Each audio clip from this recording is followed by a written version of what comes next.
many of you have ever had a negative day as a leader? Raise your hands. Great. How did you feel at the end of that negative day? Anybody? What'd you say, crappy? Cool. Drained, tired, exhausted. Would I agree that those are good descriptive terms? Now, how many of you have ever had a day as a leader that was very positive, one that just clicked? Raise your hands. For some of you in the back over there, let me rephrase this. How many of you had a moment as a leader that was positive? Now, on the positive day, how'd you feel at the end of that one? Anybody? Good, energized. Would I agree that those are also good descriptive terms?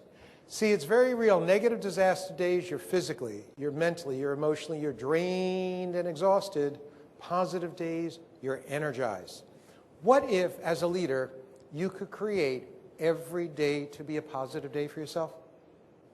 Let's not push it that far. What about last 4 hours? Last 4 hours on a disaster day, how effective are you as a leader? Communicating with others, getting things done, accomplishing what you'd like to see happen. What's the answer? It's not a pretty sight out there. What about last 4 hours on a very positive day? Doesn't all of that switch because you have the energy to bring to the experience? This session this afternoon is going to be about your personal energy system, how it operates, and what can you do to make at least the last 4 hours of every day be very positive. The way I'm going to go about that is by sharing with you a technology that's called BK, Behavioral Kinesiology. What kinesiology is muscle checking of the body. Everything around us affects us. Its effect is very direct, very immediate, and very dramatic. What you're going to see me be doing in a moment up here, it's going to look like a magic act taking place. It's totally real. I'll be explaining in a few minutes what's actually taking place. Now, to assist me in this part of the program, I need 3 of you to come up as volunteers. I need 2 of the men and 1 of the women.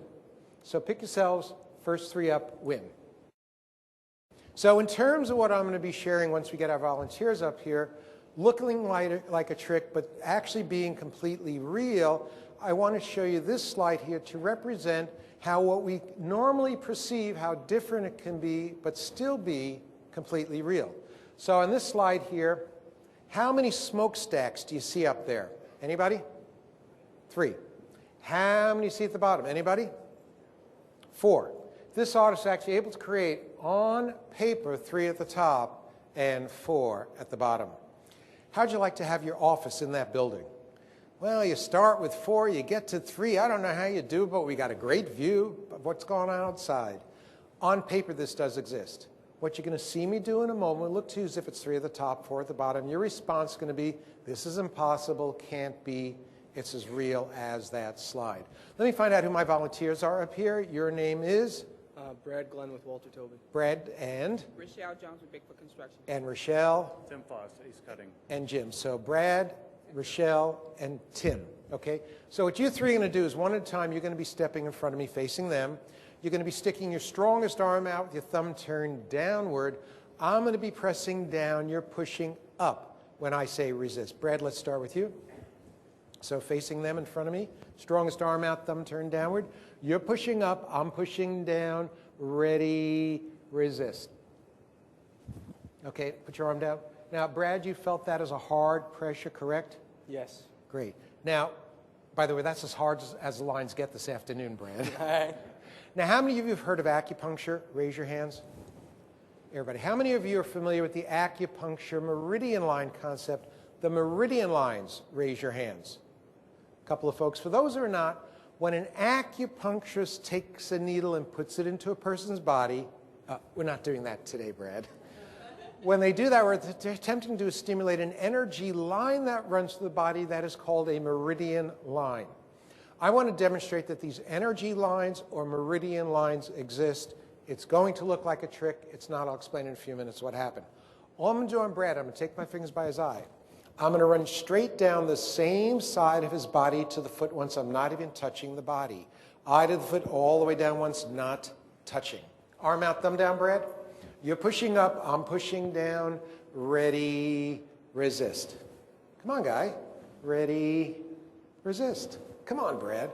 Ready, resist. You make me look bad. Yeah. I don't want to leave him this way. Put him back. Arm out, thumb down. Ready, resist. And Brad, you felt that as the same degree of hard pressure as the first time? Yeah. Yeah, okay. I'll explain in a minute what's happening. You can be seated. Rochelle, come on up. Okay, Rochelle, facing them, strongest arm out, thumb turned downward. You're pushing up, I'm pushing down. Ready, resist. God, you're stronger than Brad. Just kidding, guy. I wasn't, but okay. Now, Rochelle, you felt that as a hard pressure? Yes. Okay, what I'm going to do, Rochelle, I'm going to take my fingers by her arm. I'm going to run right across to the belly button once, not even touch the body. Arm to the belly button once across, not touching. Arm out, thumb down. You're pushing up, I'm pushing down. Ready, resist. Come on, Rochelle. Ready, resist. Now, I don't want to leave her. Well, maybe we do. How many want me to leave her this way? Now, seeing no hands, we'll put her back. And we put this one back with a massage, actually touching the body, massaging from by the arm across the belly button. Arm out, thumb down. Ready, resist. And Rochelle, you felt that as the same degree of hard pressure as the first time, correct? Yes.